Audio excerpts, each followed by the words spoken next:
Welcome, and thank you for joining us today on the Heroes and Icons podcast. I'm your host, Greg Randolph. Please find me on Instagram at Heroes and Icons Podcast to get updates for great shows like this and others. If you're enjoying the podcast, please subscribe to, review, and share the show. I would appreciate that very much. We have a very special guest today. If you are a baseball fan, especially of the Houston Astros, the Houston Astrodome, or anything cool, this gentleman needs no introduction. He is the Houston Astros team historian, is on the Astros Hall of Fame selection committee, and is the world's foremost and leading expert on our beloved Houston Astrodome.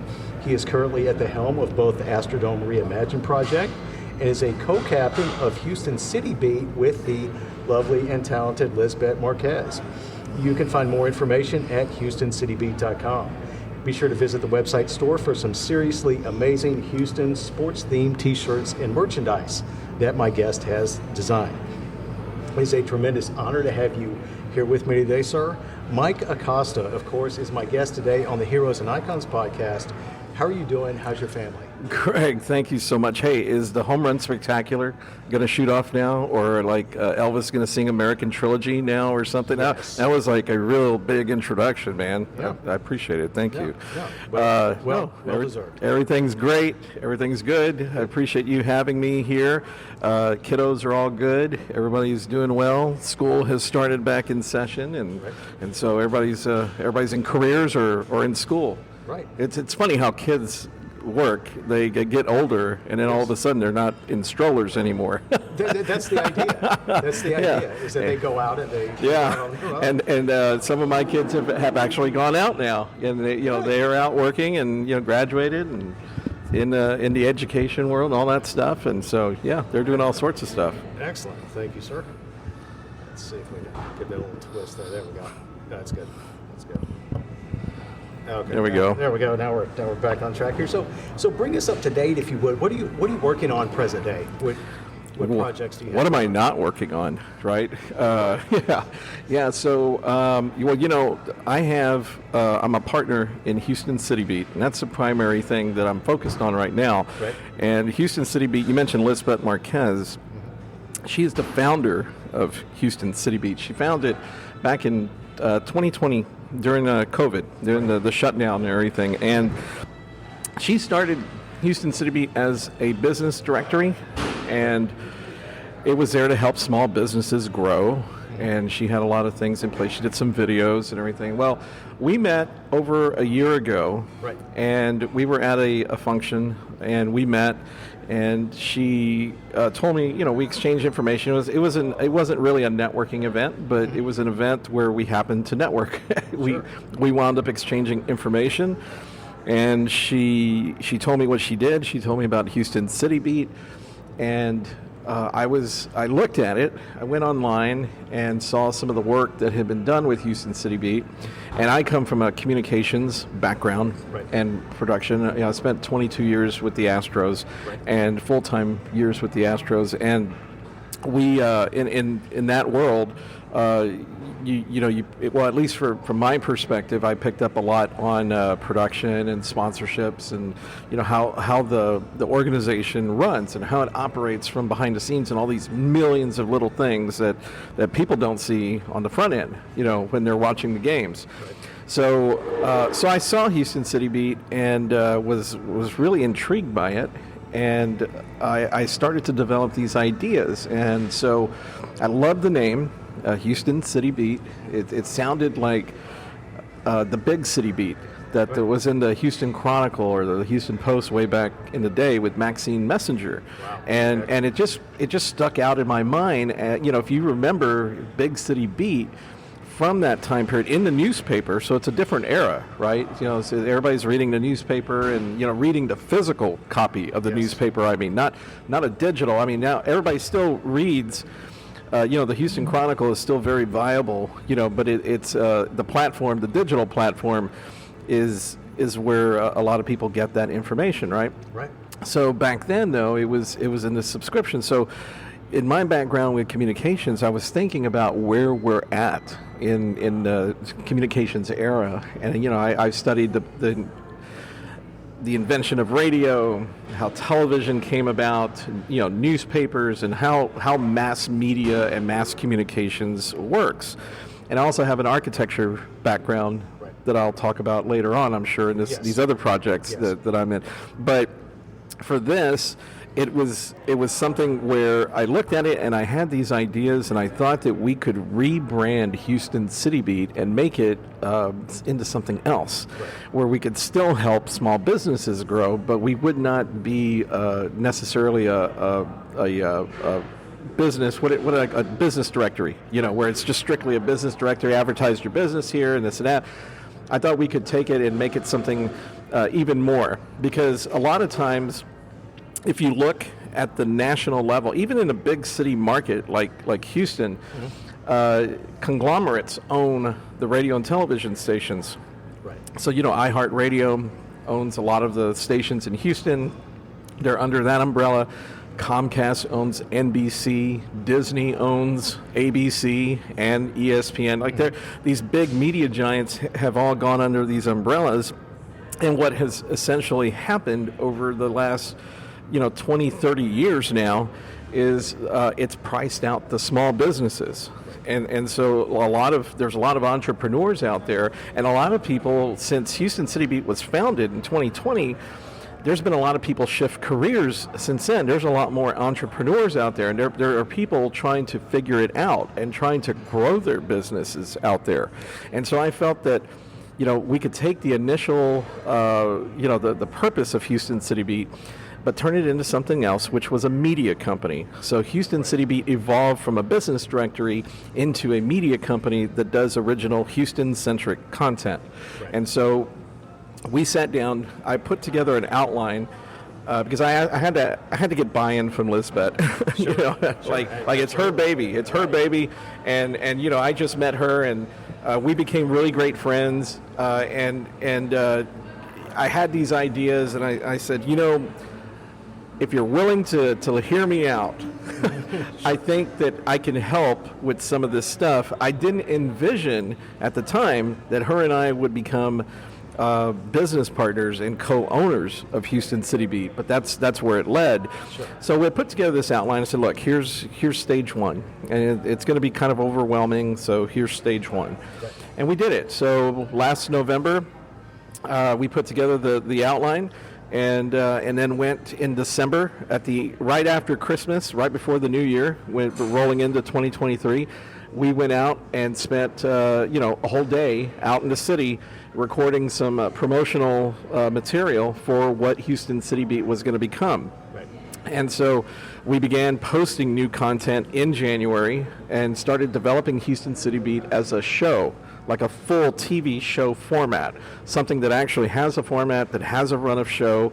We created 3 sections of Houston City Beat, something called HCB TV, right. Sort of like Houston City Beat Television. Then we created HCB Podcast, so that would be like the radio section of the company. And then we also did HCB Press. Right. And that was going to be more like the digital format, the articles, and just different things. So we rebuilt the website too over the course of the last several months. And Elizabeth has a vast marketing background, SEO, web building, all of that type of stuff. And you really should have her on separately and talk to her about her background, because she has a very interesting background, and she's very dynamic. And it's one of the things that I knew was going to work in this partnership, is that she was a real good thinker. Right. She's very creative. She won't tell you that she's creative, but she is. Sure. So I brought my communications background, she brought her marketing background, and we redid and rebranded Houston City Beat. We spent like 5 weeks rebuilding the HoustonCityBeat.com site, and we've made minimal changes since then, but we finished the website right around the second week of June of this past summer. Right. And then we went right into just to kind of, we had on the back burner at the time, she mentioned, do you think Lisbeth says, do you think we should have a Houston City Beat store? And I was like, yeah, eventually, sure. but let's finish the website first. Right. And so we went right into that, and we started creating Houston-centric items. We started with domeware, with Astrodome wear, because that was something that with the projects that I was working on and everything else in my history with the Astrodome, it was kind of a natural thing to start there. Now, one of the things that is sort of challenging is that we did not have a staff to do a lot of these things. Like we really have taken it upon ourselves in having time to do this. And so Houston City Beat has evolved into this media outlet where we are covering different things. We're not necessarily a news agency yet, but there's something in the plans right now to bring more news to Houston City Beat. What we are focused on are telling stories of Houston and like reaching out to people that have good stories. And some of them are business owners, and then some of them are singers, and some of them are, we've gone down to NASA and talked to a flight director. We had a 2-part interview there. And we featured some really cool things, and we created features like Did You Know? Instead of Did You Know, it's Did You Know, like HOU. Sure. And so those are little history vignettes on things that maybe some Houstonians, Houston is comprised of people who are from all over the place, that come to Houston, and it's always kind of been that way. So there are many people in and around Houston that may not have heard some of these stories. So we do that on different levels. So we currently have Houston City Beat Weekly, which is more of an update that we have, comes out every Saturday. We have the Houston City Beat Episodes, which is more of a magazine type interview show with at least 2 main interviews on there and some features. It's more of a 30-minute show. And then we have Did You Know? We have the video vignettes of Astro Talk, which is kind of stories about Houston Astros history. Right. We have Back the Badge, which is a initiative that we have for Houston City Beat to talk about the good stories of law enforcement and first responders, and we have some things kind of heating up on that. Right. And then we also have some other shows that are Space in the City is one of the big things that we're going to bring forward. And then we also have some people who are going to come on, and actually one person in particular that we're developing right now who's going to join Houston City Beat soon, who's well known in Houston, and going to have his own show on Houston City Beat. So that's where it's at right now. As far as Houston City Beat, that's where that is. Right.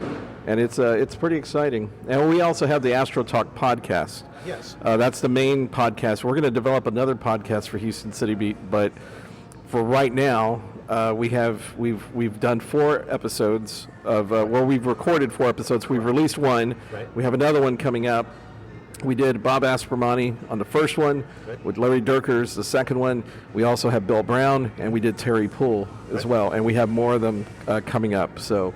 And I host that podcast with Gerald Sanchez, who's with Legacy Sports Network, and he's one of the voices of the Sugarland Space Cowboys, and also he has Legacy Sports Network where they broadcast and cover high school sports, football, baseball, basketball, all throughout the greater Houston area. Sure. So that's where that is right now.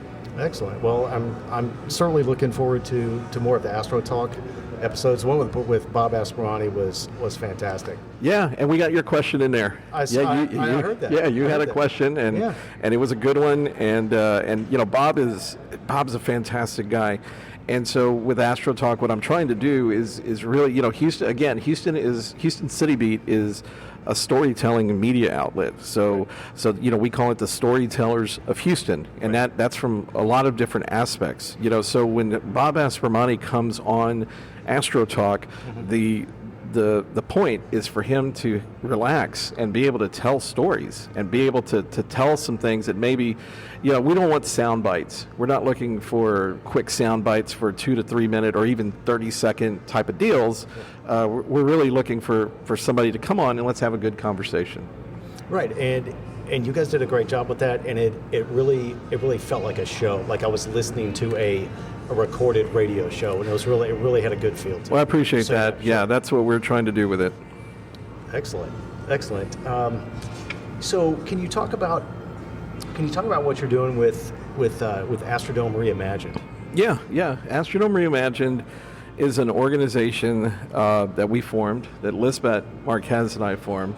Lisbeth and I have four businesses that we own and operate together, or at least we operate together.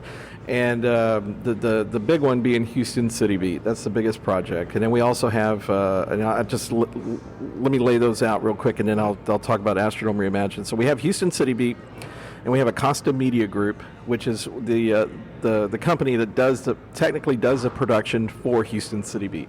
Okay. So it's a video editing, production, all that type of stuff, voiceovers, all that type of thing. It provides the services for Houston City Beat.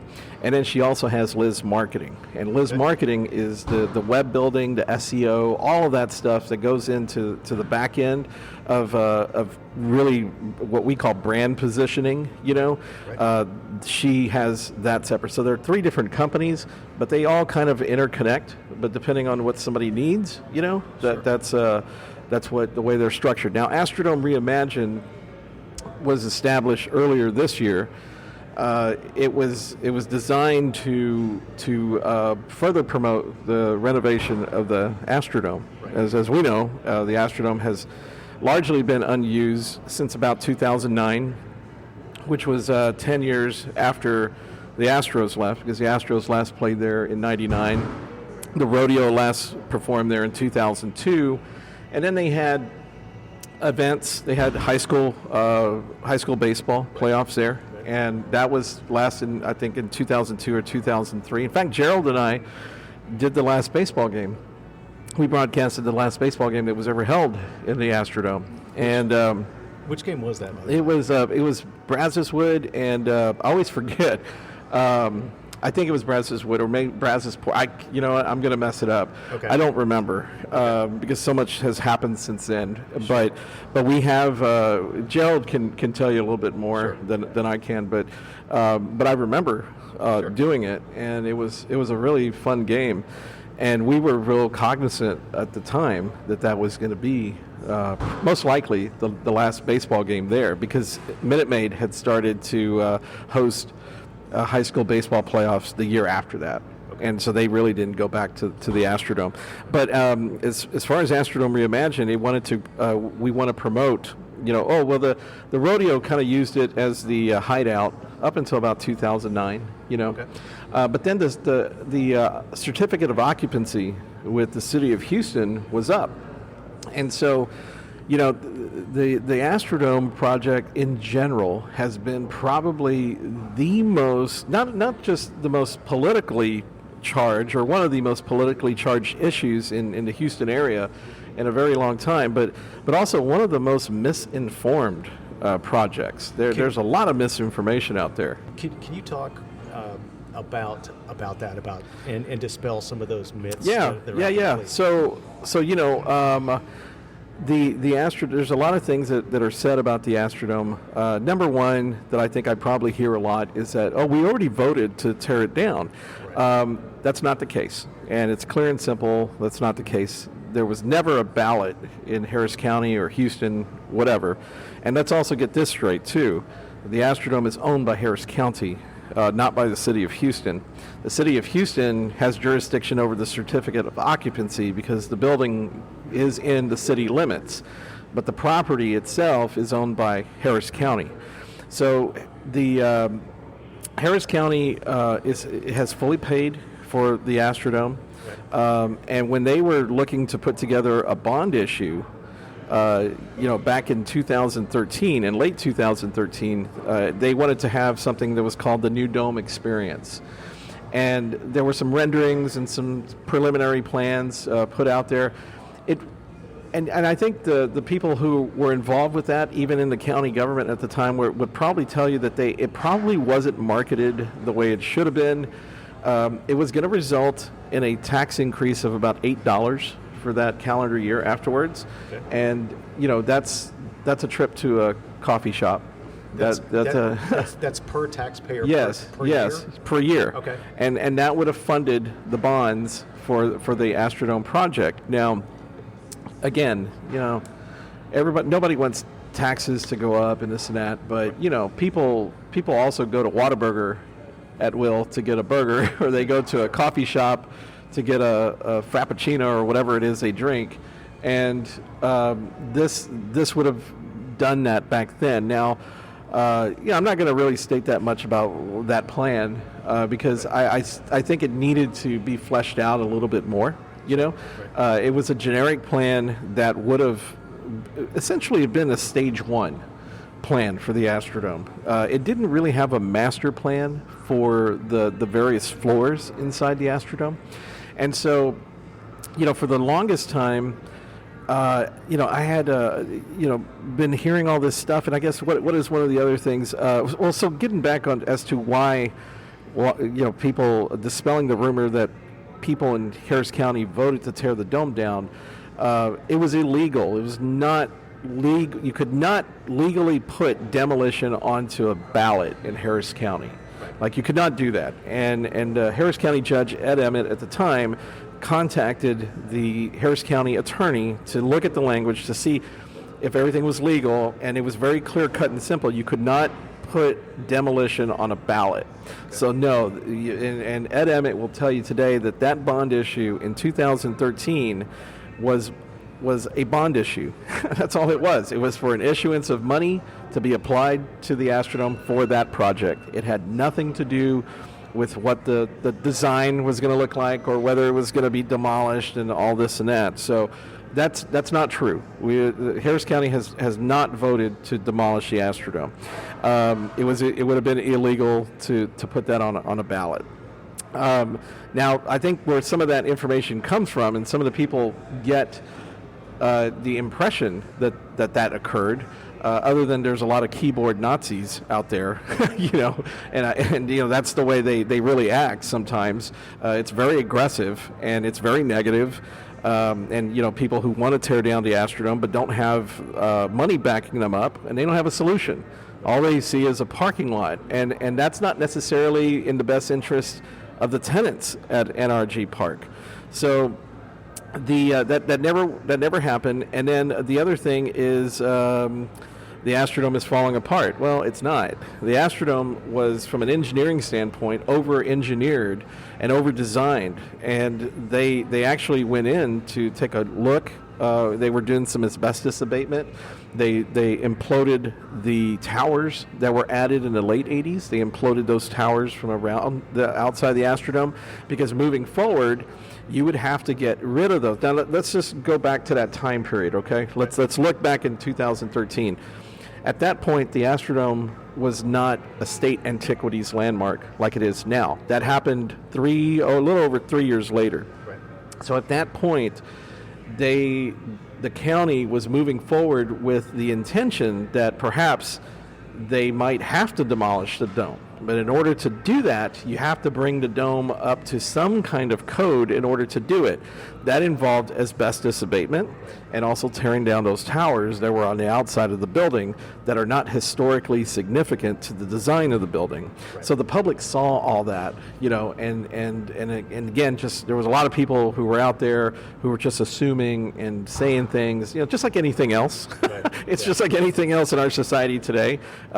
People have easy access to microphones and social media, and so all you have to do is just retweet some things or share some information, and sometimes millions or thousands of people at least think that it's true. And that's really what happened in the case of the Astrodome. So it is structurally sound.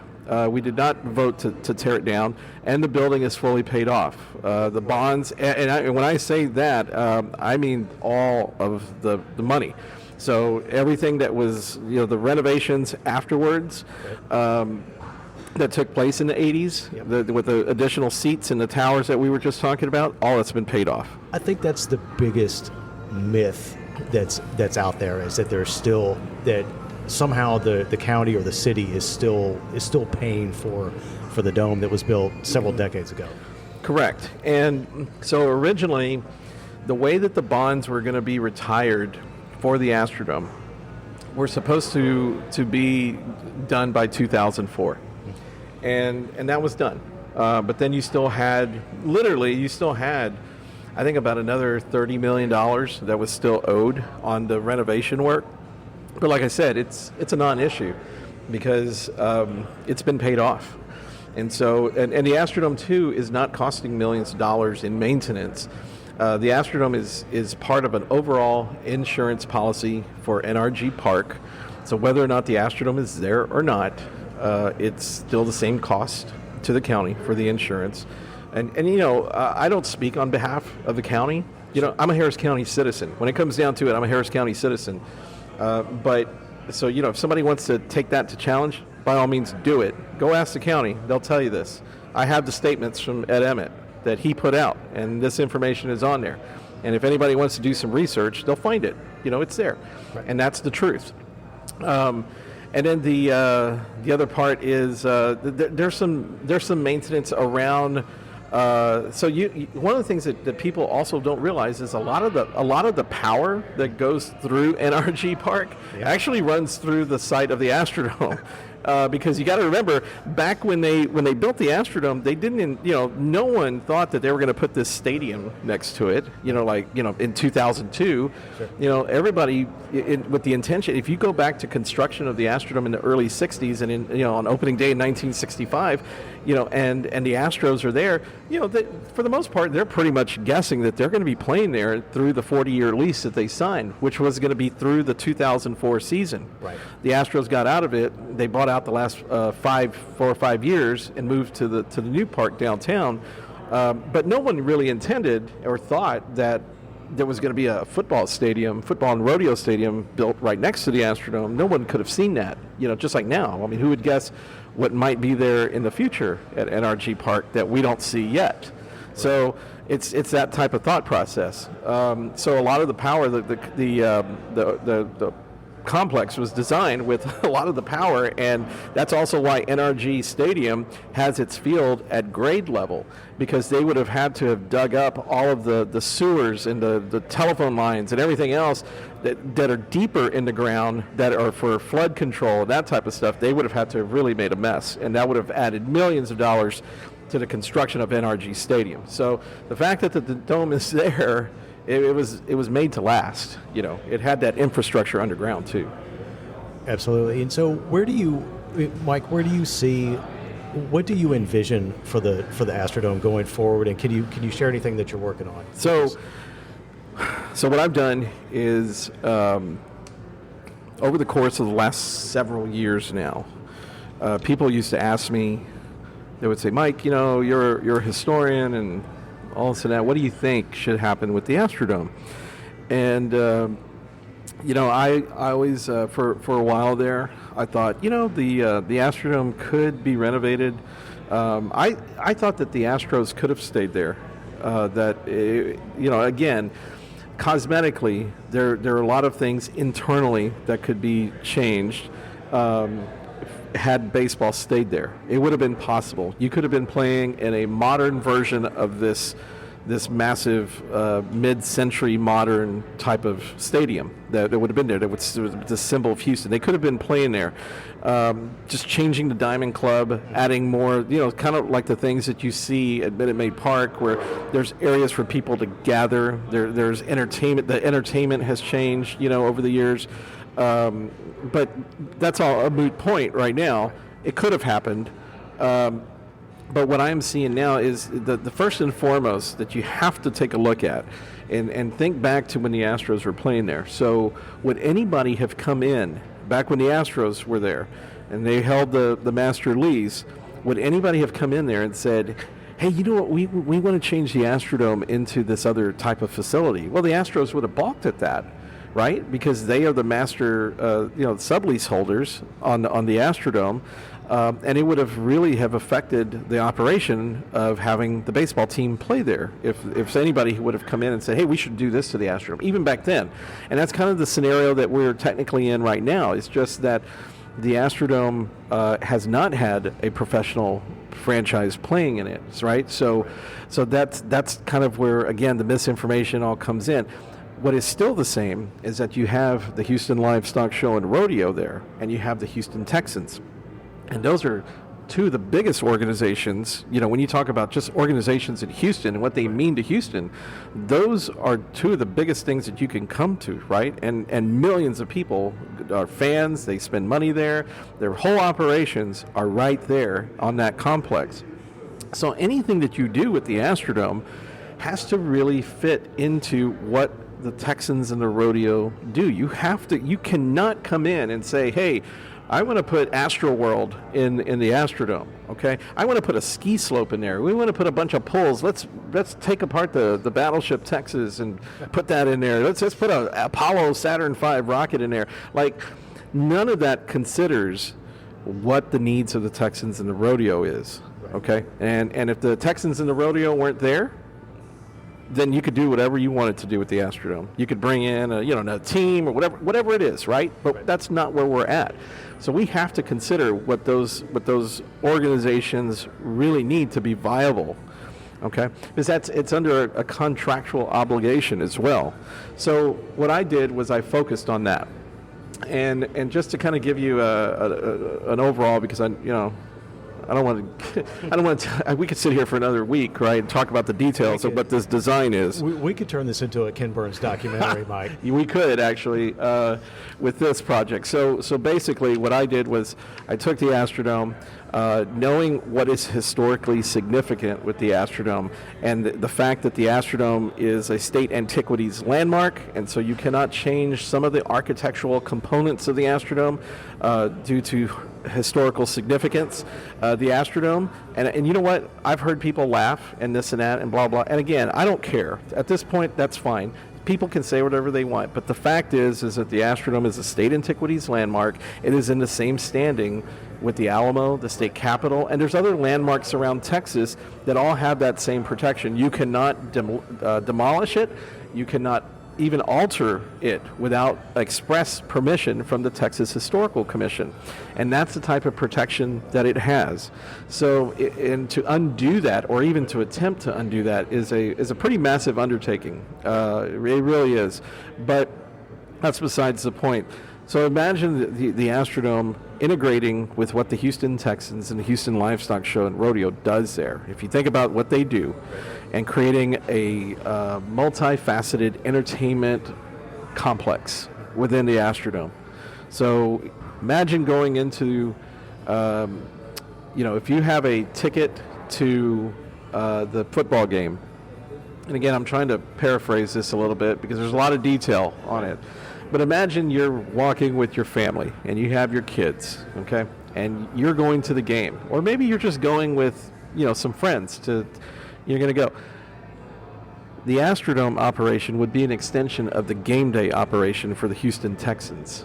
The Astrodome, under this renovation plan, it scrapes away about 80 to 90%. It's over 80%. It's more like 90% of the seating trays that are in the Astrodome, and there are some that would remain.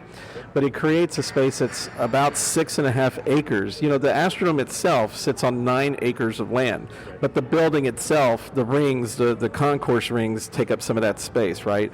So the overall open space in the Astrodome on the floor, once you rebuild and reconfigure a new floor at grade level, it's about 6.5 acres. It's a massive amount of space. Considering that a baseball field, if you go to Minute Maid Park, or you remember the Astrodome, or any basic baseball field, which is bigger than a football field. A football field's 100 yards across, but a baseball field takes up a little over 2.1 acres of land. So you're talking about 6.5 acres of land that would be in there. That would all take place at grade level. People could go inside there. There would be football fields on the ground. Again, I'm trying to paraphrase. People could go in there and enjoy an Astrodome Hall of Fame that salutes Houston Texans, the Houston Livestock Show and Rodeo, Houston Sports, traveling exhibits from other areas like the Texas Sports Hall of Fame, the National Baseball Hall of Fame. All of those things would be in there. There would be a blend of dining and restaurants and retail in there as well. There's a place, if you remember your Astrodome history, You remember that Judge Roy Hoffines was kind of at the forefront of putting private suites. There was a whole VIP suite, multi-level VIP suite in the Astrodome. So imagine something like that coming back in certain areas of the dome. So this is what I'm kind of generically describing. This is broken up over the different levels of the dome, but having a place in the Astrodome for the stars of the rodeo to come stay at. Like they can stay. They don't have to stay off property from NRG Stadium or the rodeo operations. They don't have to stay in the Galleria or wherever, downtown or whatever. They can stay right there on property, have VIP access in the Astrodome, and have almost like a hotel accommodation, a luxury hotel accommodation in the Astrodome. Now this works, of course, because the rodeo would be able, or the Texans would be able to have total access to all of this on their operational days. And there's a lot of revenue centers that are involved with this type of thing as well. So you're also looking at in this design, an underground, about 5,500 seat underground theater that would be kind of like where parts of the baseball diamond are right now. Mm-hmm. And you would have because essentially the Astrodome in the future would have a street level floor. Okay. So you would have 2 levels underground. And a lot of that would become some storage for various operations. There could be a brewery in there. Let's not say there could be.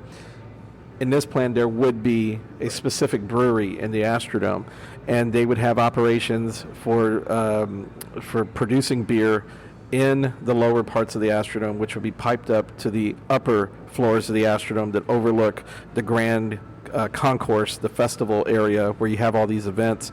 Yep.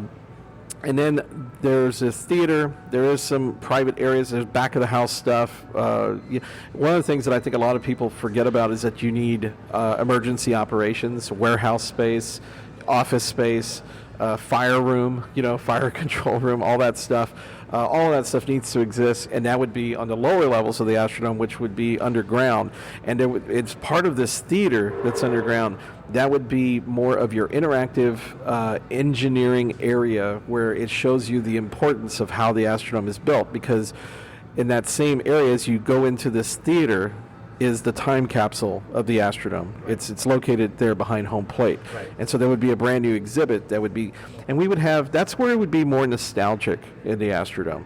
You would see Earthmen. We would have the Earthmen, with the spacesuits like they used to manicure the baseball diamond. You would see that again. We would recreate that. We would put on the floor, we would create an AstroTurf floor. We would have Spacettes there in the gold dresses. And they would be almost like what you're talking about at Disney, where people are in character, like when they're wearing the Mickey Mouse suit or Goofy. They are in character, and that's what they would be recreating down there, directing people to go into this theater where there's going to be a performance, where there's going to be something happening with the rodeo or something, if the Texans, whatever it is that's happening, there could be a concert in there as well, too. So that is down there, and then you have. There's also some private seating. There is a limited amount of seating in the dome with private boxes. So if there's certain events on the floor in the Astrodome, like a massive festival, or say some sort of sports tournament. Again, I'm speaking in general terms. I have all these specifics already outlined. But you would have people who could lease out private space, have catering, and be able to watch this. And then again, the VIP access areas for the football teams, the stars of the rodeo to stay in. And then you have the Hall of Fame areas, the interactive areas. And then you have one level as well that gives you a complete view of the city from any direction. And it's also leasable space as well, among some other things in the Astrodome. And on top of this, is a very special multimedia spectacular, if you will, that involves the entire building from the inside, and gives you some of the visuals that is in the DNA of the history of the Astrodome that people who went to games in the Dome would recall seeing. And then, even still today, when somebody hits a home run at Minute Maid Park, the Astros, they use part of the old home run spectacular. So imagine part of the the original Home Run Spectacular being integrated into something that is used as part of the lighting system in the Astrodome as well. So, so that's, I guess that's, I don't know if I was too generic or not detailed or too detailed. I'm not sure, because this project has been very detailed. So it sounds very detailed, and obviously sounds influenced too by the vision that Walt Disney had for Disney World. Is that accurate? So Walt Disney. So one of the things that it's very interesting that you bring up Walt Disney, because Disney was an influence for the Astrodome in the 60s. You know, Hofheinz even hired a Disney designer to come in and design all the private areas that were in the Astrodome, and also the over at the Astro Village Hotel, you know, that's still there, the mini dome and all that stuff, the Celestial Suite at the hotel across the street, it's still there. So one of the real interesting things that the Disney company did in the 60s was, you know, when Walt Disney, he had this vision. He had this vision for this park, and he used television back then. Like, he had time on the ABC network to do these shows to introduce you to what was going to become Disneyland. You know, because Disneyland in California was the first one, right? And so they had these massive models made of, like, I'm talking like models that are like 10 feet wide, you know, 15 feet long, you know, where I'm not talking about little tiny models. And so he would stand at one end of the model, and the camera on this network show would be put almost like at the eye level if you're walking down that main street of you know, at Disney. You go to Disney World or Disneyland today, you walk down Main Street when you come in. It was that camera angle, and this was all before that was built. And he was giving you a visual. And then he passed away, right? The park opened in California, and he passed away.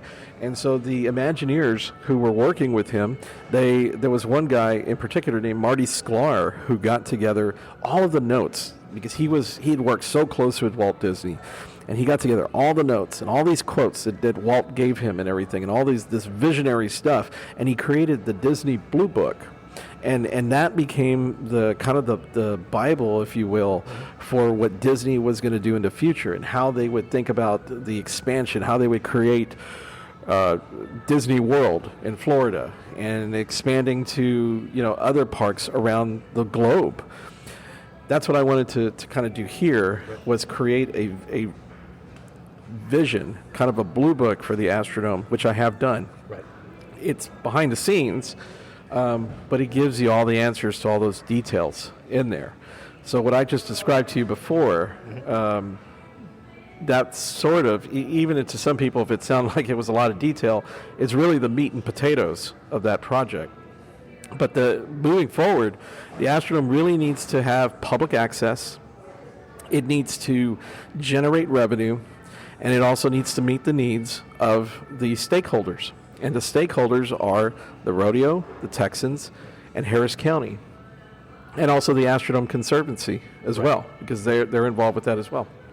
So this plan, this design of the building, and then the logistics behind it that could get it done, all take that into account.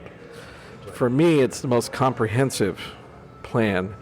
It understands, you have to have an understanding of how all of these dots connect. And I have done a lot of that. And we've gone, Lisbeth and I, and you know, we have a group that we've put together, and we've gone through a process, and we have given the utmost respect to all of the stakeholders in this plan. And I think that it has been met in a positive manner. Wow.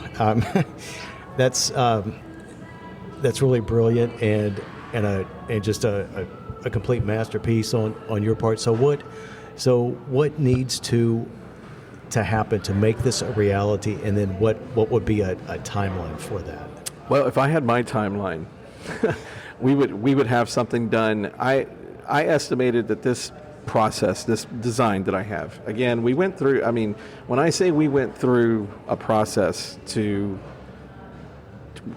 we did projections, revenue projections, the scoping out of where everything would be, and also take into account how the construction schedule would go. And I didn't want to impact the rodeo or the Texan seasons. We would have essentially have gone through 2 rodeo seasons under what I feel is this timeline, which, and I think I would have liked to have gotten something done by the year 2026, because that's when the World Cup is coming to Houston, and it would be fantastic to have the Astrodome as a facility that would be decked out for visitors that are coming from all over, as one of these sites for the soccer games that they're going to have here. But again, what I have done is, this is not my yes or no. I'm not going to give a yes or no, okay? Sure. What I can do is say, I'm a private Harris County citizen. I've given this a lot of thought. I have connected the dots. I have brought all the stakeholders to the table and met with them individually, and here's what we can do, okay? And whether you want to do it or not, that's up to you, okay? Right. Because I have put various scenarios in place, and again, it's really up to the stakeholders whether or not they want to do that. And so I can't come in and overstep the rodeo. I can't come in and overstep the Texans. It's not my organization. What I can do is help them and become an extension of what they are doing, so that way they don't have to take the burden of cost. They don't have to take the burden of trying to figure it out themselves. Those operations have plenty to do. I mean, if they wanted to take it on themselves, then so be it. But we are there to help in this process and to bring to the table a comprehensive plan that benefits them. And that's really what we're trying to do. And the same thing with Harris County. And I think one of the great things about this plan too is that the Astrodome could become, in an emergency scenario, an emergency operations center. So if we have a flooding situation like we had with Hurricane Harvey, or like we saw with Katrina back in 2005, and a bunch of people coming from Louisiana, the Astrodome could be a staging event, a center of operations, for emergency in Houston as well as benefit, like all this entertainment that I've been talking about.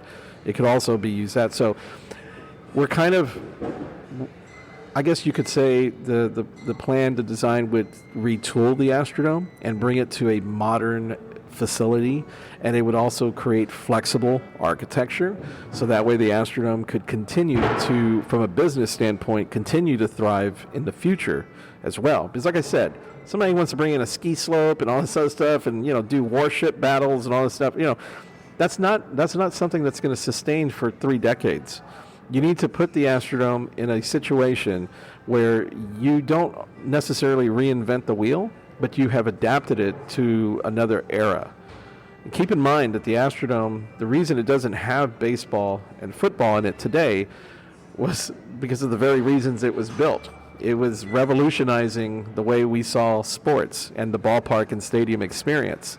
And that kept to, everything that we see today, the massive scoreboards, all these new football stadiums that have the translucent roofs, and the way they do field conversion and all this artificial turf and the entertainment, the people right there by the field, all of that is an evolution of what started here in Houston.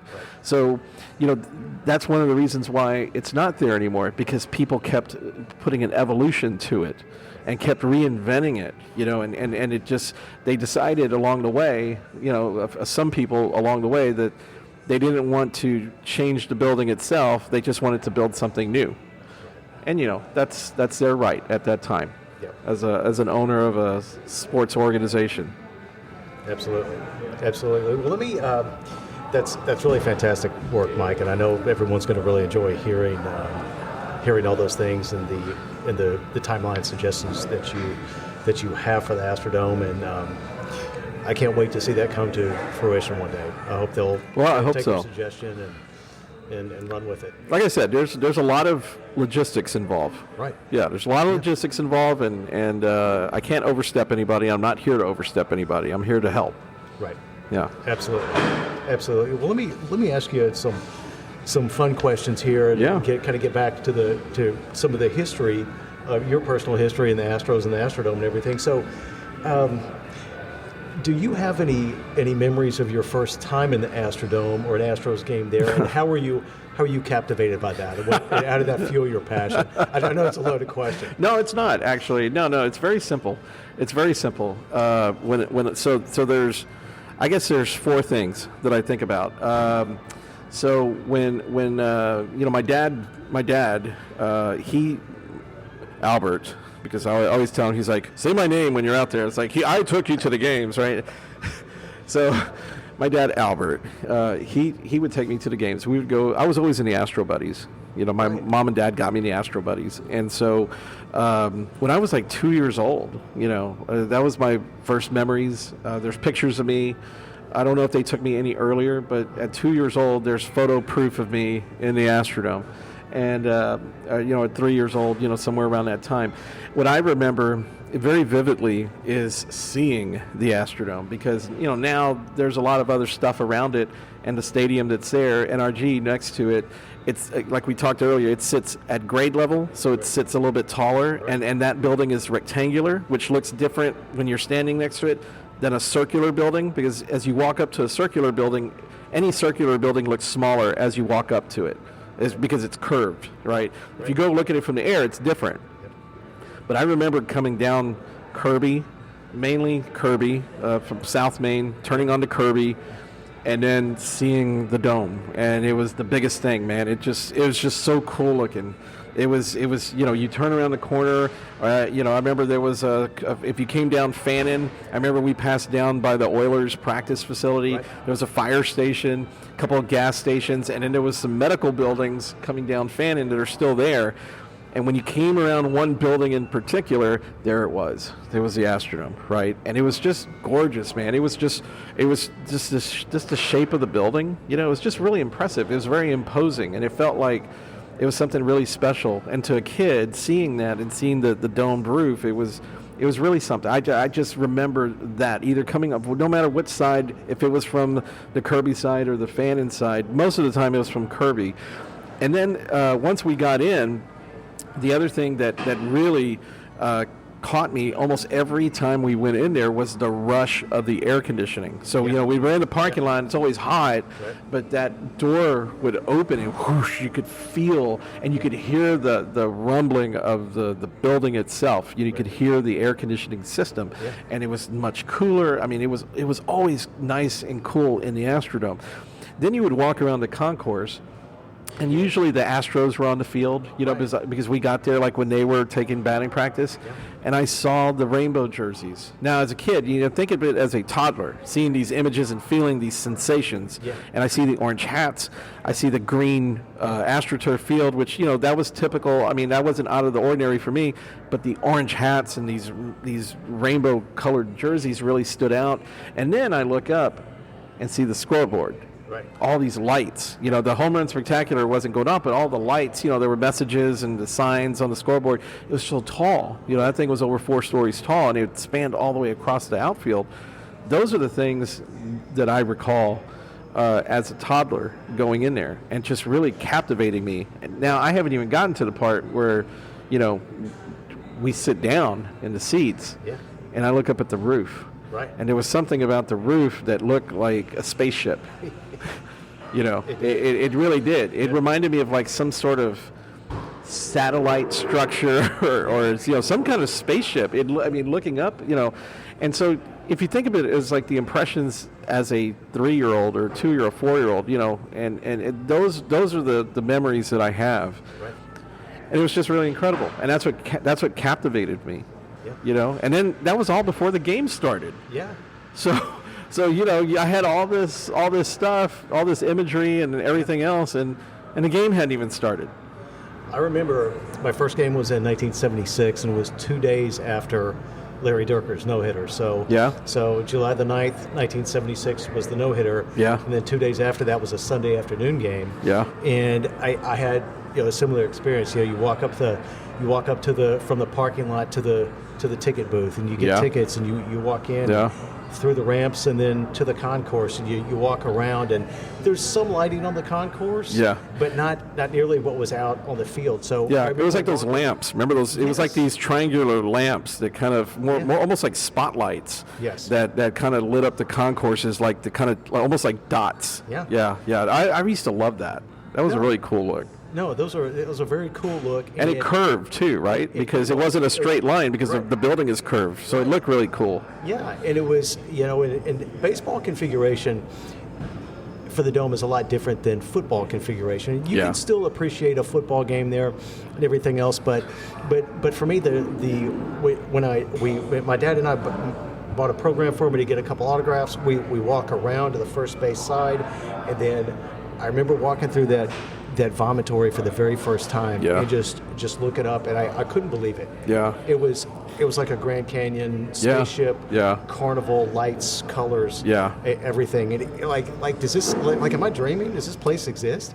And I think it's kind of hard for people to understand that, or some people to understand that who are younger today, because stadiums are designed a little bit different, and like we talked about a few minutes ago, the evolution of ballpark entertainment has changed. But I don't think people kind of walk in and take these amenities for granted a little bit more. It's just what they expect now.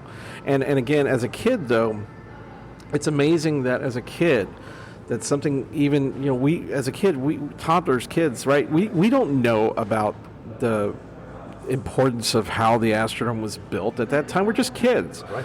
But the fact that it can grab you and have that power to grab you, and for me it sparked this creativity, like all these things, like of wonderment. In fact, you talk about the vomitory. A lot of times we sat in the mezzanine with the orange seats. A lot of times we sat in the field boxes where the red seats were.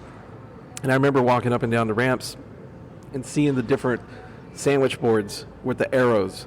So if you were going to sit in the red seats, the arrow pointed down. Same thing with the orange seats, or you were sitting in the gold level, the yellow sign pointed up, right? You had that whole directory right there. Yeah, it was right there at every gate, and it just looked really cool. And again, for a kid, who kids love colors, it was a way for you to think almost logistically as a kid. And when we would walk down the concourse and I would see these vomitories, I kid you not, I was really, really young, okay? I understood what baseball was, okay? My dad, I had an Astros shirt. I knew what baseball was, or, how you throw the ball and hit it and stuff.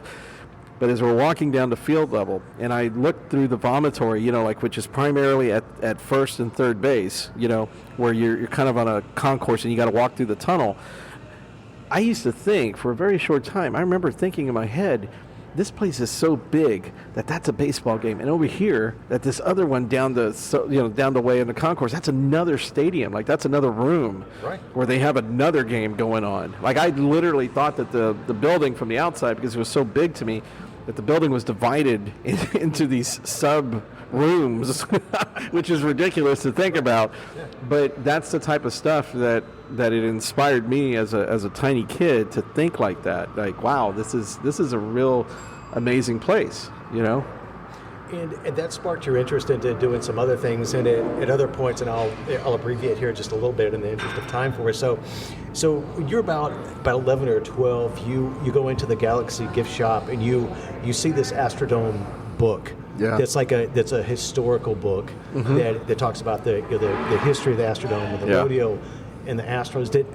How did that fuel your interest and your passion to what you're doing kind of current day, but you at that time you maybe started to build some Astrodome models. Yeah. So when that occurred, that's I think that's pretty perfect timing. I remember when I saw that we weren't at an Astros game, we were at the rodeo. Right. We had gone, it was like March or something, February, March, whatever, and we were sitting. This is the day we saw Willie Nelson. I remember he was performing, and we were sitting there, and we went into the gift shop at the west side, which technically behind home plate, and I saw this book, And I had a little money, I think the book was like $1 or $2, and I think I had $5 or whatever, birthday money, I say, because, my birthday was not that long before that and whatever, and I had a little cash, and I saw this book, and it was not very thick, but it had so much information in it, and it had photos I had never seen before. And it had, it photos back to the 1960s. That is the 1980s. So I'm thinking now, it only went back 20 years, right? But as a kid, it went back. You might as well have gone back to Roman times, Like that's the level of, what I saw.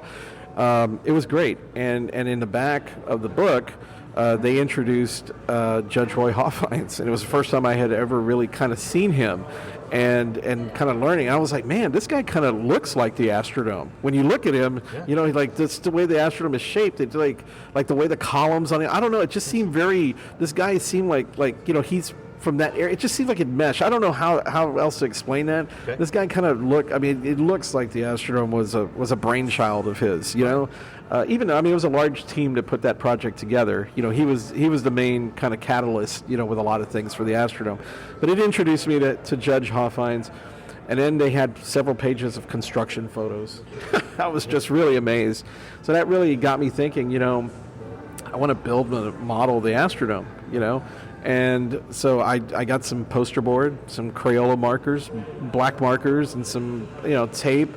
I got a PVC pipe that my dad had. I think he cut a piece of it for me.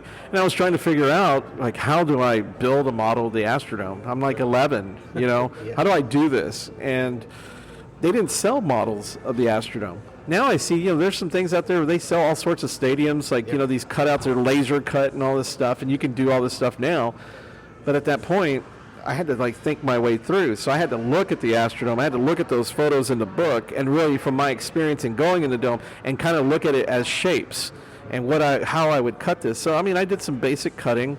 I drew out the columns. I painted the kind of the black aluminum parts, and the black brickwork around the outside, and kind of drew the windows or whatever, just to kind of create some of the architectural elements onto this poster board.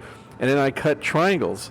Like the pie shape of the roof, and I was trying to arc it, to where it would puff up a little bit, and that's why I used the PVC pipe, because I dug a hole, like a little hole in the yard, and I placed it down into the ground a few inches, and it was more like a tent post for this model, so it would keep the roof up. But I didn't really do a good job on the very beginning of it, because the roof was still kind of flat. I hadn't figured it out. I'm 11, okay, so I hadn't really. I was trying to figure out how to do this, and that just led to other models, and pretty soon after that, I think I built 3 or 4 more, and it just evolved. And I think I probably have built over the course of since that time in the 80s. I've had to have built at least 12 to 15 different type of models since then. Wow. I think from sectionals to full size type of things.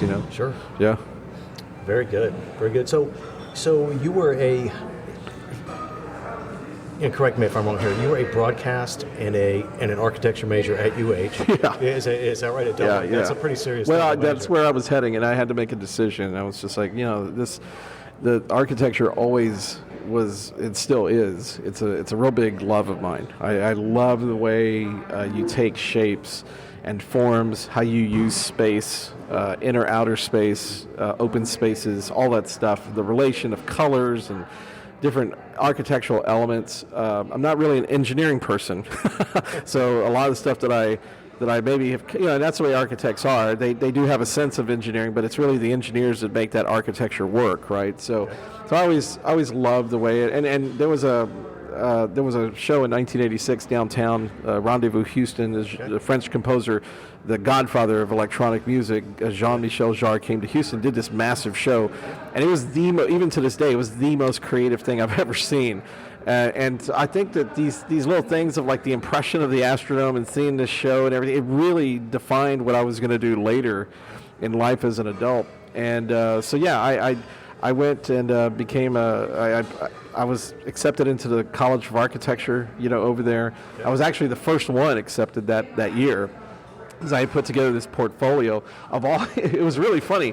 Here I am, college age, and I'm putting together a portfolio of all this work. They wanted to see, hey, anything you have, we want to see the work that anything you have, even if it was you as a kid. Because, you're a college kid, so what other experience? So I had all these pictures of models of the Astrodome, models of downtown Houston that I had built out of poster board and paintings and drawings, and they were quick to accept. And I put a letter together, and I actually told them, I said, architecture is kind of the human parallel to the divine creation of humans, because we're creating, we are these creations, we are these structures that have central nervous systems and muscular and skeletal systems, much like the way a building does, where it has electrical systems and skeletal systems and all that type of stuff. And so it really fascinated me, and that was my interest in that.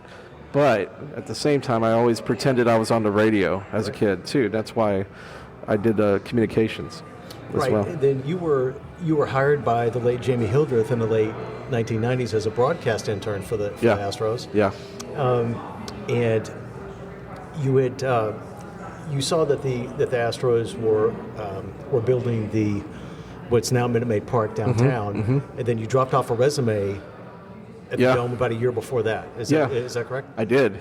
So I decided, I was talking with my mother, and I said, it'd be kind of cool is once the new ballpark is built, maybe I could be working there. She said, well, go do it. She goes, go do it. And I said, yeah, maybe I'll work on it. She goes, well, just go do it. Go drop a resume off. She told me, and so I did. Put that resume, went over there, and the next morning, Mike the Loose Cannon called me. 2 weeks later, it was Jamie Hildreth. And then I was there having an interview at the Astros recording studio on the press level in the Astrodome. And then immediately after that, I was, and the season was about to begin, and there we are. And I was there for 22 years with the Astros. And so I got in a lot earlier than I thought I was going to originally do it. And it was mainly because my mom said, well, just go do it. Because I had mentioned that I said, I want to start. I only had one other job before going to the Astros, because I got there at such a young age, and I told my mom, I said, I want to find something that's more in line with like what I intend to do, like with communications, and I always loved broadcasting, and I wanted to be like a voice of the Astros. I thought it would be great to take a lot of stuff that I had been studying from a historical standpoint and use that as a radio broadcaster for the Astros.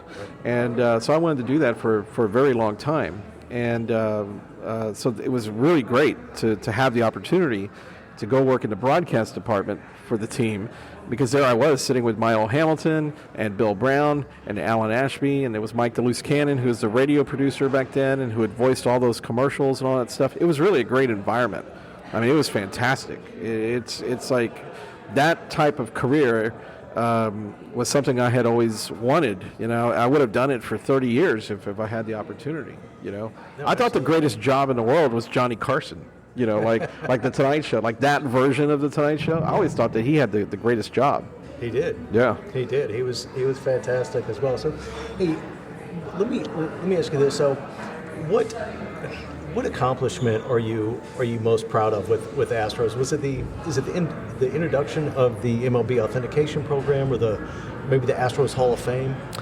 It's the Astros Hall of Fame, because that's so the MLB authentication program. I was working with MLB from the infancy. That came about in 2001, and it came out of necessity because there was a lot of fraudulent memorabilia out there on the market. And so the FBI worked with MLB, and they wanted to take that in-house, and they wanted to pretty much just certify that what was coming from MLB was the real deal. They wanted to not have a situation like that again, essentially. So when that started in 2001, they were accountants that were coming from PricewaterhouseCoopers.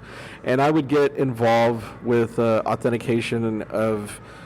we would give away like a team set of jerseys, there would be a sponsor, and we would take the jerseys off their backs and get them authenticated, and bring them out to the field. There were fans that were won, a place, and they randomly picked up a grocery bag that had one of these jerseys in it, and it win a prize, right?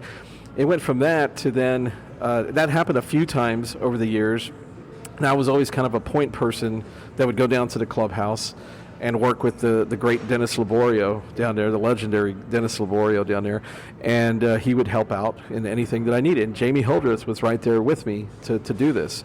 And Jamie was a tremendous influence on everything, even things that I do today. Tremendous influence on how we go about business. And so anyway, 2006, MLB then wraps that into the security program and starts to utilize off-duty police officers. And they start looking at authentication more as a processing of evidence. So there's a whole chain of custody, right, but it's still in its infancy. So at that point, I was already, with the Astros for several years, and then they asked me, they said, hey, would you like to take this on and develop this as a program for the Astros and also do the team historian stuff? Because I was already doing historian work from year one. That was, it always felt like I had two jobs with the Astros, Like I would go help plan what we were going to do to celebrate Craig Biggio's 3,000th hit, and then I would go back and sell mini plans, season tickets, and it was very unique. It was a very unique time. But I took that. I met with the people at MLB who had put this together. Mike Posner, who's the head of authentication, and he was very helpful. And I just put in together essentially a design that was going to be catered to Houston. It started out kind of slow because we were challenged by technology in the early days because we weren't able to. Now, when you authenticate something, man, there's technology in the stadium that reads the speed of the pitch. It knows what kind of pitch. It knows the number of the pitch. It automatically puts in the game day and all those stats in there too. I was going to say probably the launch angle, but maybe not that much. Yeah, even that. It'll even tell you that type of stuff. I mean, there's equipment in the stadium that gives you that type. But back then, in the infancy, we more or less had to manually put in who the pitcher was and who the hitter was and just basically say, this was a foul ball or it was a pitch in the dirt type of thing. But that was something that I had to, it wasn't there. And when I took it under my wing, I wanted to make it as impactful, I guess you could say, for the fans, because when I was in the Astro Buddies in 1985, August 18th, 1985, I know the date, Nolan Ryan was, this was about 6 weeks or about a month after he had reached his 4,000th strikeout, and the Cincinnati Reds were in town. And it was a Sunday afternoon, and Pete Rose was about 3 weeks from breaking Ty Cobb's all-time hit record. And so Nolan Ryan is on the mound for the Astros, and Pete Rose, who's batting from the left side, is up at the plate. And Ryan pitches, and Rose fouls this ball off and comes over the first base side where I'm sitting in the field boxes. Now, I take off. Now, you have to imagine in late August or mid-August of 1985, the Astros finished last in the National League West. They were not they didn't have a winning record that year. So I took off running, and some of these other kids came too. And I'm thinking, man, and Nolan Ryan has always been my favorite ball player. So I'm thinking, man, Nolan Ryan pitched this ball. I need to go after it. And Pete Rose, so I was very cognizant. I was a good baseball fan. I was very cognizant. Man, Ryan just got this record. Pete Rose is right there on the heels of breaking Ty Cobb's record. This is a great ball, right? Yeah. Pitched by this guy, hit by the other guy. Historical in nature. Take off running, and this other snot kid, this teenager, was a little bit older than me, got in the way and took the ball. But I always remained in my head because when I would see fans come up at Minute Maid and we started selling game-used balls, that always stayed in my head, where I was like, man, this is the opportunity for now you don't have to luck out to get a ball, at the game, for it to go to your area and do that. You could actually, there could be a star pitcher on the mound. There could be a star hitter on the mound or at the plate, and you could get that matchup. And, for like $30 or whatever it was that we were selling it, you could take it home, and it's certified by Major League Baseball. So that was the inspiration behind that, and just every other little thing that we were doing from a customized viewpoint, trying to get the details, trying to do game-used items as like for multiple games and all this and that, putting historical notes. I mean, we set the Astros program to one of the top 3 in baseball. Major League Baseball really loved what we were doing. Easily. So and you were part of that for a good while. You were right there. You saw the operation. We worked with a lot of collectors. We helped out a ton of people who needed baseballs for their first game, their birthdays. Yeah. We would send up baseballs to the control room, the scoreboard control room, for kids that would go on tour. We would send baseballs to the season ticket office. just all sorts of stuff. We sent a couple of baseballs one time to your friend Keith. Oh, that's right. Yeah, Keith. Yeah, that's right. Keith, if he's listening out there, we sent a couple of baseballs to him and his friends. I mean, there's nothing better than, and Keith's a great guy. Yes, Keith, I'm not going to call him out by his last name, but Keith is a great guy, and he'll know that but getting a baseball at a ball game is about the best thing you can do. It really is. And when you see the smile on a kid's face, or you see a smile on an adult's face, I used to realize that, okay, we would have some extra baseballs, and sometimes they weren't authenticated because you couldn't identify, there wasn't a chain of custody, like they appeared from somewhere else. So I would hold on to an extra baseball. I always seemed like I had one baseball in my bag, and I would wait, and there would be a kid, and you would always see that look on their face, and then you would give it to the parent, and here, give it to you. And then it never was, like, I tried to not do it myself. I always wanted the parent to do it. And sometimes they asked me to do it, right? And sometimes they wanted to take a picture or whatever. But I just felt that giving a baseball to a kid or an adult, and what the rule was too, and it's like this with the players. I mean, it's an unwritten rule. Always give it to the kid. Yeah. Always give it to the kid. And the adults, if there's room, for the whatever, just then you can give them one too, but you can't satisfy everybody. Sure. So what the authentication program became was something that protected the players. They got their stuff. Like if they had a major milestone, we were always watching out for that. That was first and foremost. We watch out for their careers, and we took care of lots of milestones, lots of different things that we gave to the clubhouse for them.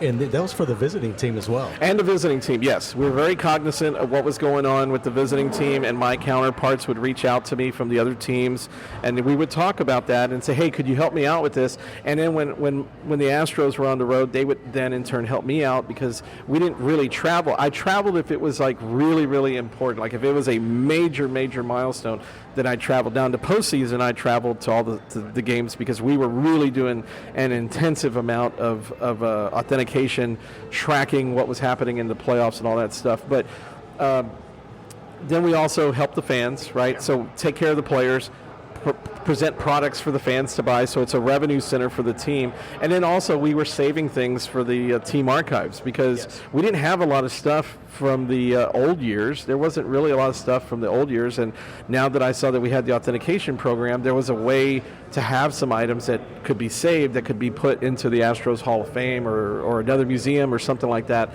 in the future, because there are certain items that, they're one of a kind, so you're not going to get them back if you sell them. Like it's just not going to happen. So, but then the Astros Hall of Fame. So I was very proud of the authentication program, because we were one of the top 3 programs. We really did something good for the Astros. We created something that wasn't there before. And I say we because it took a team of us to really make sure that operation worked really well, primarily through the clubhouse guys and the grounds crew as well. They were the primary sources of the success of that program, for the level we did for the players, for the revenue center for the team, and also for the team archives. They were first and foremost at the forefront of that. I was just mainly, again, just somebody who could connect the dots. Yep. Now the Astros Hall of Fame is the most proud of that I am, and again, that was a team right there as well. Primarily Reed Ryan. Yep. Really just kind of working very closely with him when he was the president of the team, and the points that I talked about, say, hey, okay, well, if we're going to design a Hall of Fame, which is something that I had been working on for many, many years, and I mean years, going back to like when I first started working for the team. I mean, the Astros Hall of Fame came about in 2019. We finally got it established, and we had the first class of Hall of Famers, but I had been working on that project I mean, it was in a conceptual stage at the Astrodome, and then I got in on it very heavily as we planned for the All-Star game in 2004, in the year and a half leading up to the All-Star game, because there was a lot of preparation work for that game. I got involved with how we were going to do it at Minute Maid Park. So, but the main thing about the Hall of Fame, I really love the fact, and the reason I say the Hall of Fame is and it took, like I said, I give Reed Ryan, there's other people that really helped with that. I will say that, yes, it was me that established a lot of the procedures and how we went about doing it, how it was going to look, how it was going to be set up, how we set up the committee, the Hall of Fame committee, Right. to have a combination of former players, media members, team executives, historians, like people who were very well versed, who could walk into a room and speak on Astros history without all this this bitter discussion that you see sometimes in social media. We could get right down to it and generate a ballot, get the valid reasons why these people would be on a ballot, and then vote on it, and then go through a process, and then treat the legacies of these new Hall of Famers in the proper manner that they deserve to be treated in.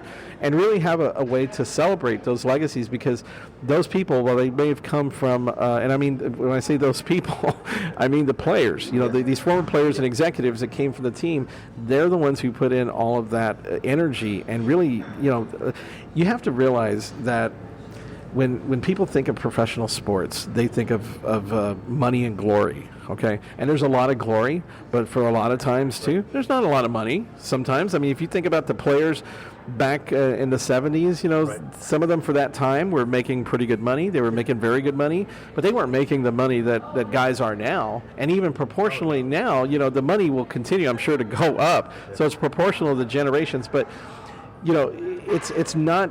There are some things in baseball that are just not as glorious as some people think they are, but it's the human aspect, because in all my years of working for the team, the greatest thing that I picked up on was the great people that you meet, that you collaborate with, that you work with. That was the best thing about working in baseball. I can always go back and take a look, and I'm like, oh, I know this guy had 3,000 hits. I know this guy had, 25 home runs in, 25 games, or whatever those numbers are. But let's remember the quality of the people, how we did it, like how we worked together. That's why these teammates, when you see these guys at reunions, there was a lot of energy. There was a lot of time put into that. They were a family. This is like a fraternity. Yeah. This is a Houston fraternity, and that means a lot. And how you make that live on forever through a Hall of Fame is a big deal, because on induction day, when you see the players come through, and with the orange jacket. With the orange jacket, they're presented with their plaque. Correct, and they get their families are plaques there. and their families, and they're happy and they're smiling, and you see, and another part of that, when you see the grandkids and you see the grown kids, those players, Dad was gone during those years that they played. When those kids were young, most of the time Dad was on the road playing, or Dad was at the Dome playing ball, or whatever it was. And their birthdays, their holidays, Mother's Day, Father's Day, 4th of July, baseball is pretty much every day. If you're going to get a day off in baseball during the baseball season, it's going to be probably Monday or Thursday, but you're never going to have a Friday off, or a Saturday or a Sunday. And during the week, the mid part of the week, you're always going to be playing. The only time that a team is not playing is if you have a game cancellation for weather or whatever it might be. Like when we saw, it takes like a level of a September 11th, type of incident, or the rain out in the Dome in 1976. Well, you have that too. Yeah, the rain in. Yeah, rain in, yeah. What can you talk about? About Reid Ryan for just a minute, just because I think so much of the guy. I know you do too, but he did an awful lot. He was very instrumental in getting the Team Hall of Fame on board with Astros owner Jim Crane, and then he was also instrumental in my personal Hall of Fame for securing the state landmark, the Texas state landmark for the Astrodome. Yes, for Reid Ryan. So first and foremost, Reid Ryan is a great human being, fantastic person. He was. I went through different stages with him, and what I mean by that is, he was the president of the Astros, and from that standpoint, what I was doing for the Astros, I looked at him as someone who was in charge. Like I had to make sure that he was on board with what we were doing and bringing ideas to him. And that said, he was somebody, and still is, he's somebody who listens, who gives you encouragement, who tells you we can do this.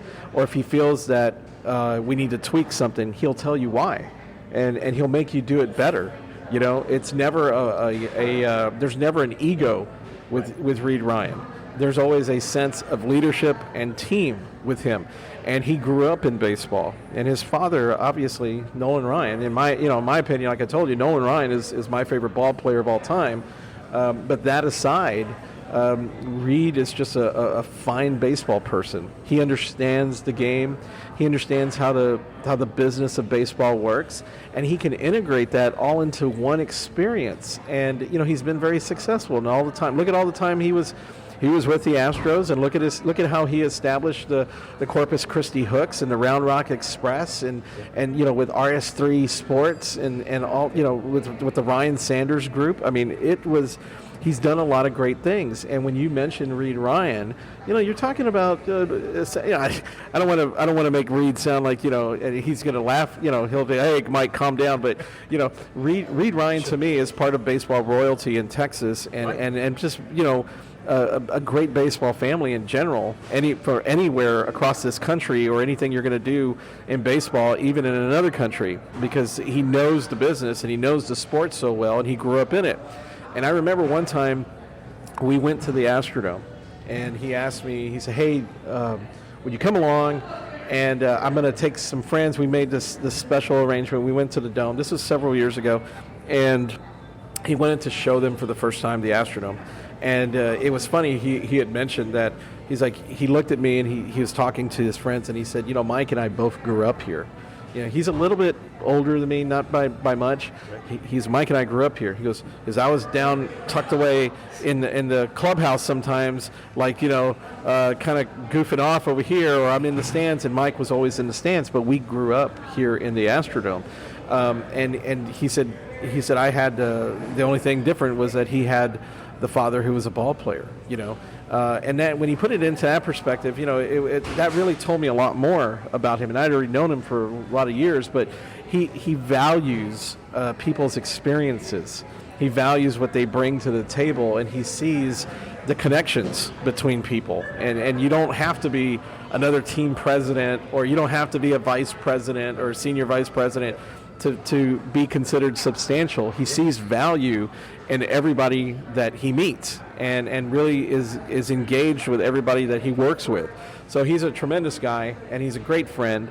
And when I left the Astros, he was very supportive. I'll say that. He was extremely supportive and very encouraging. He's just a great friend. I really admire him. He's a great guy.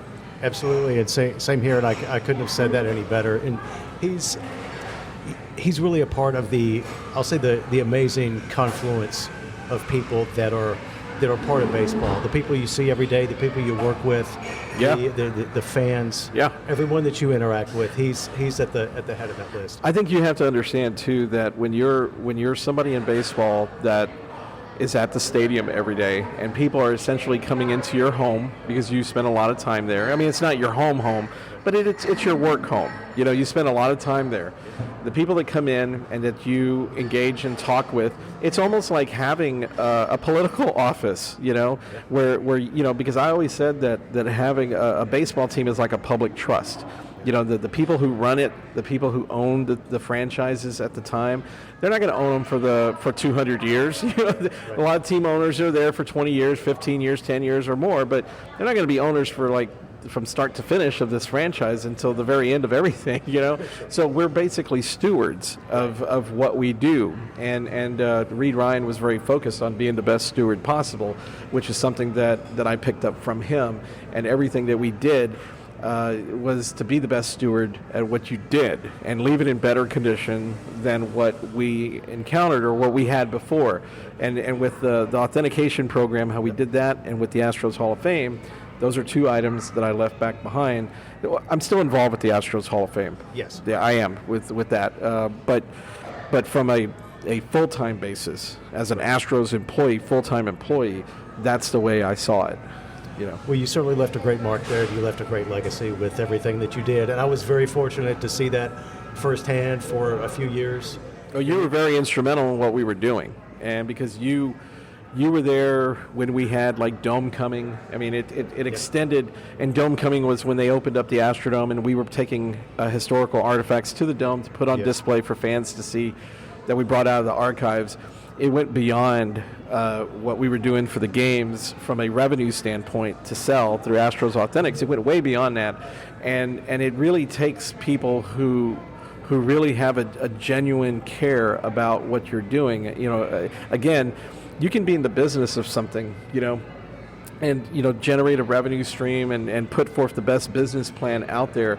But it's even better when you have an overall understanding of what that business is really about and how it connects to people, because everything that we do in life, like what I'm doing with Houston City Beat right now, is engagement with people and how things resonate with them and why it's important to them. And when you have a true understanding as to why it's important, why people are Astros fans, what is it, hearing their stories, and you find out, again, we're kind of all in the same boat with this, and that's where really it becomes a spectacular thing. Absolutely. So in the interest of time, you've been very generous with your time today, and I really appreciate you, Mike. But I do want to ask you one more thing here real quick. So on a personal note, which item in your Astrodome collection is the most impressive to you, or maybe has the most significance to what the dome represents? To what the dome represents? Well, that's a really tough question, because I've been collecting Astrodome stuff and Astros stuff and like the old stuff. The modern day stuff is what it is. It's cool and all. If you connect it's so expensive. I'm not going to buy it. Like it's just like I don't have that type of thing. I'm not going to do that. But from a historian standpoint, I've been buying that old stuff since I was a teenager, right? Like that book, going back to when I was a kid and spending $1 or whatever. But I would have to say that some of the things that really stand out in my collection are the scoreboard bulbs from the Astrodome scoreboard, whether it's from the message board or from the home run spectacular. Because that's part of what we were talking about at the beginning, what really caught my eye, what really got me into the Astrodome and the Astros. And I have an old rainbow uniform as well. Yeah. I have one of those. And that also counts, as part of like my impression of seeing these rainbow jerseys as a young kid. And then I have original AstroTurf, a couple of the space helmets that were used by the grounds crew, and then a couple of years ago, the estate of Judge Roy Hoffines, they had some auctions and some sales of some things, and I purchased some items from there. And one of the things that I have that I really, really love are a pair of his glasses, right, which is kind of a signature part of Judge Roy Hoffines. And I also have his Astros jacket, it's a dugout jacket. It's an orange, shiny shooting star dugout jacket. And it has his name embroidered on the inside part of the jacket, and it's really, really cool looking. It's not something that you can really wear around Houston because it has to be pretty cold for you to wear it, because it's a heavy jacket, but it's one of those dugout jackets. And I have tried it on, and it's actually a little short in the arms. it's like if you remember Judge Hoffines, he was a little rotund, right. I'm not a skinny light pole myself, but my shoulders I think are a lot broader than him, and so like the sleeves come up really short on my wrist, and then it's a little tight in the shoulders, and then I got all this space at the thing. So it's kind of an odd thing to wear, but I really love that jacket. Yeah. And then I also have a painting that he used to have in his office as well, back at the Astrodome. Excellent. Well, yeah. Let me ask you one more thing here. So what groups or organizations can we call attention to and have the listeners follow on social media and support today, whether that's Houston City Beat or anything to do with Astrodome now? Yeah, well, we don't have a website yet for Astrodome Reimagined, mainly because that project has been behind the scenes a lot. We do have plans for a public website, but it's been a very sensitive process. And as far as I'm concerned, I've been trying to be very respectful to all the channels that I have worked with, all these stakeholders. So this is not something that I'm just out and about, just blasting all these details. It's just not the way you do business, right? No. But we can talk about, the vision. And so that's part of what I want to put on the website is to put forth some of these things out there. So we don't have the website yet, but we do have HoustonCityBeat.com, and that is the extensive part of what I do, like I said, with Lisbeth Marquez, and that's what we do full time. I mean, Houston City Beat is a media outlet that produces all this Houston-centric content. We have a store on there. It's actually on HoustonCityBeat.net, but on the front page of HoustonCityBeat.com, you have the link to the store there. And then we also have Liz Marketing, which is with Lisbeth's marketing that I mentioned before. And we have Acosta Media Group, but Acosta Media Group doesn't have its own website yet either. Everything is pretty much living through Houston City Beat for right now. And so HoustonCityBeat.com is the main thing for us right now. Okay. And then just I guess just follow Houston City Beat for updates on things. And We so Houston City Beat is out there pretty extensively. We have a business private group on Facebook that's there, so people have to join that group, and you have to be approved. And we try to keep that group, just like a lot of other Facebook groups. We try to keep it where it benefits the people that are in there, which are a lot of entrepreneurs. We have consumers in there too, sure. But it's for people to connect and collaborate. And really, I always tell them, think of that group like a 24-hour trade show where you can safely post stuff about your business and really meet others who can be helpful to you getting more business and reaching out and kind of connecting with them. Then we also have a main page of Houston City Beat on there, which is like a channel where all of our content is on. We share some of the content into the private group as well, but not all of it. We're also on Twitter, Instagram, LinkedIn, YouTube. We have a TikTok that we're actually designing content for just specifically, so we don't have a lot of content out there. And that's in addition to the website. And we consider the website to be the home of Houston City Beat. The social media channels are just avenues to get some of the content out, but the actual home for Houston City Beat is rare at HoustonCityBeat.com. Excellent. Well, you heard the man. Go check that out. Go check out HoustonCityBeat.com, and honestly, really go look at those Houston sports-based designs and merchandise on the store on HoustonCityBeat.net. There's some really amazing things and some cool things that if you've ever been a fan of any Houston team, the Astrodome, Astros, mm-hmm. and so on, that you'll really enjoy what you see there, and there's some great gifts, and they're also very reasonably priced. I need to add that too. Well, I appreciate that, and we have your show on Houston City Beat under HCB Podcast. We promote it there as well. We have a whole section for your show, Heroes and Icons, there, and all your episodes that you provide to us. We have a landing page for all those, so they're very easy to listen to as well. And you have some great shows on there. Thank you very much. I've been very fortunate to have some great guests between today's guest, Mike Acosta, of course, and Texas country icon singer Corey Morrow, and also the iconic Burt Ward, who played Robin on the original Batman TV series. And Tal Smith is on there. And the late. Sorry, not. Sorry. Oh wow! No! I did not mean to put the man. I'm kidding. I'm kidding. He will be 90 years young in a couple of weeks. Yes, he is. Yep. I mean, it's not. You're not going to get much greater than Tal Smith. No, he's tremendous, and I saw him back at the Hall of Fame weekend, wearing his orange blazer. He went in class of 2022, and to think that he's going to be 90. When Tal talks about Astros history, boom, boom, boom. I mean, he is bringing up detail after detail after detail. He's a great person to talk to, and a great person. And he's been a good mentor to me as well throughout the years. Always been very supportive. Another former Astros president who I call a friend. And also, again, part of the many great people that work in baseball. Yeah, no doubt. Who've been there. No doubt. Yeah. He's seen and done it all. Yeah, and still doing it. I hope I'm half that brilliant and sharp at his age. Yeah. I mean, my gosh. We all hope. Or that I make it to 89. We all hope we do. All right, everyone. Well, thank you again for listening to the Heroes and Icons podcast with your host, Greg Randolph. Once more, thank you to our guest, Mike Acosta. And you can find the link to Houston City Beat website on the show notes for this podcast. And as he said, they can be followed on social media, on Facebook and on Instagram. Please remember to follow this show on Instagram at Heroes and Icons Podcast.